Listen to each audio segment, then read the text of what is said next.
di ci gërëm le ministre du commerce. jërëjëf merci beaucoup. Merci beaucoup. Monsieur le Premier ministre man nga ñëw indi sa tontu. Oui, monsieur le ministre de l'Agriculture, vous avez la parole.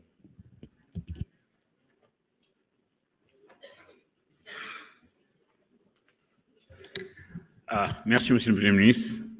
Merci, monsieur le président de l'Assemblée nationale. Honorable député, fi may door rek mooy si effort yi nga xam ne nii gouvernement bi def na ko pour adresser la sécurité et la souveraineté alimentaire. su ngeen xoolee Sénégal mi ngi importer 1070 milliards de denrées alimentaires mi ngi importer 1,4 million de tonnes de riz, 860 000 tonnes de blé, 450 000 tonnes de maïs, 450 000 tonnes de maïs, 347 000 tonnes de fruits et légumes, 200 000 tonnes d'huile et 210 000 tonnes de sucre et plus de 100 millions d'euros de lait. Lan la gouvernement bi def pour adresser problème souveraineté alimentaire comme ni ko waxee ñëw nañ fekk fi ñetti ati bor ñu fay ñaar yi ñëw nañ augmenter le budget de 100 milliards à 120 milliards ñëw nañ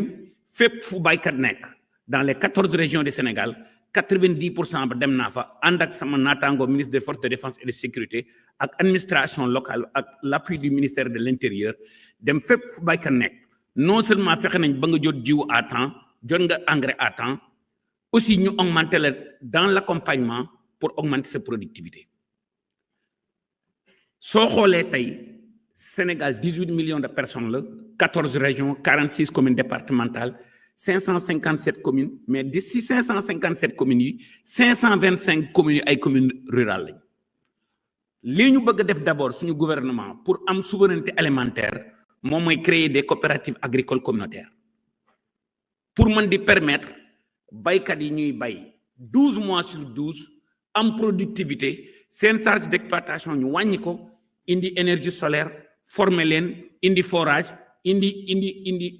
goutte à goutte indi serre su ko jaree noonu la ñuy moderniser mbay mi noonu la ñuy fexe ba mbay mi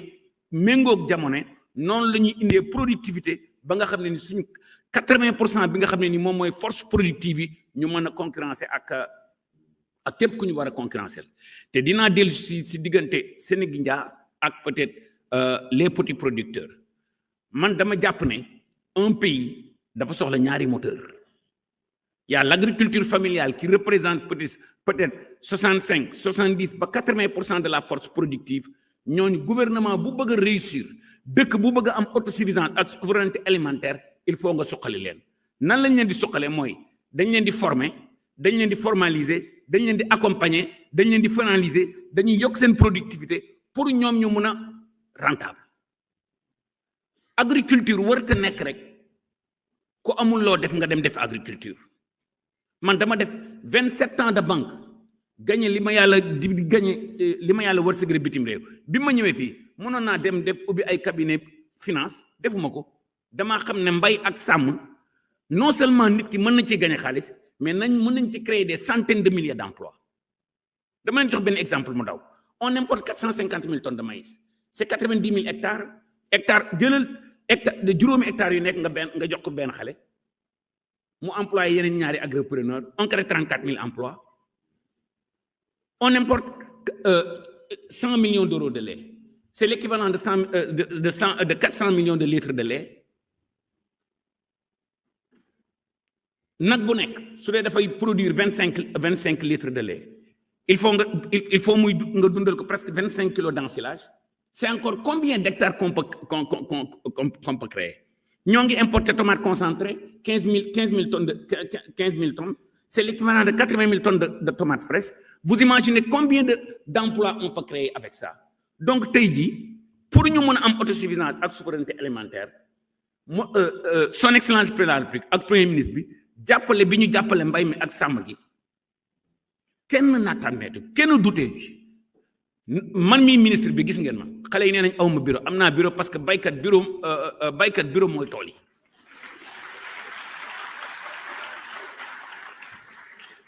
may profiter aussi ci occasion bi pour remercier tous les paysans tous les éleveurs ndax coopération bu rafet bi nga xam ne ni ñoo ngi koy def ak ministère bi ñoo ngi koy def ak agent ministère bi gis ngeen opérateurs yi dañoo teg 14 critères ne 14 critères yi mooy 14 critères yi ñuy moderniser opérateurs yi ñu jóge ci 100 et quelques opérateurs ba 46 opérateurs te ren jii di ngeen fi gis lu ngeen musta gis avant la fin du mois de mai les premiers bateaux d'engrais vont arriver au port. On est en train de faire des innovations. On est en train de faire des innovations yoo xam ne ni ay milliards la ñuy économiser ci ni li fi daan dox te daaw gis ngeen jubal jubanti bi nga xam ne ni son excellence le président de la République ak premier ministre bi def nañ ko lu ne fàng nag kenn du ko jeex. dinaa dellu si diggante Sénégindia ak petit opérateurs yi.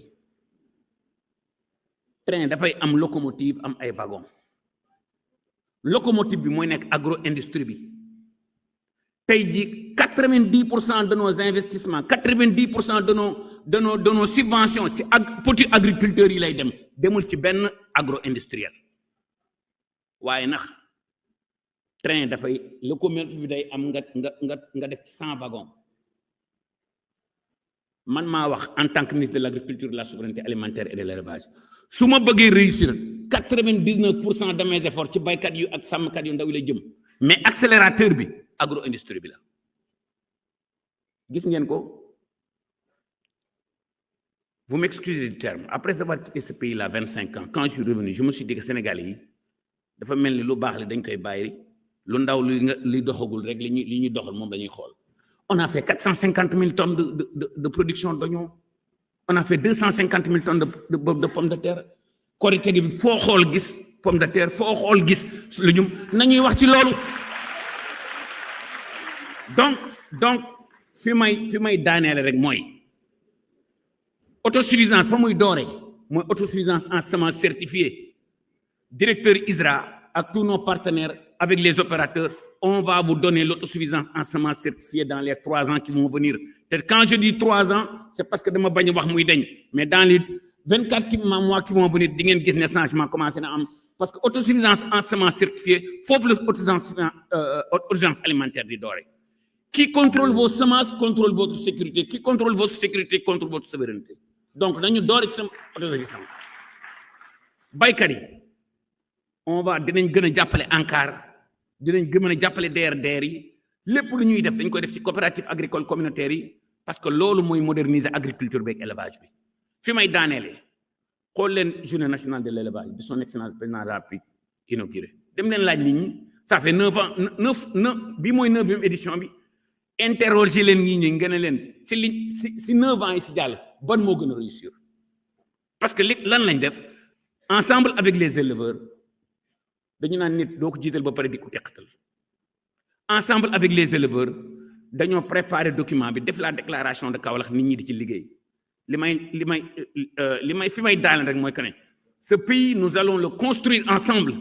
co-construisons ce pays mais ci jubal jubanti na je vous remercie. jërëjëf ñu ngi jox kàddu gi honorable Cheikh Faye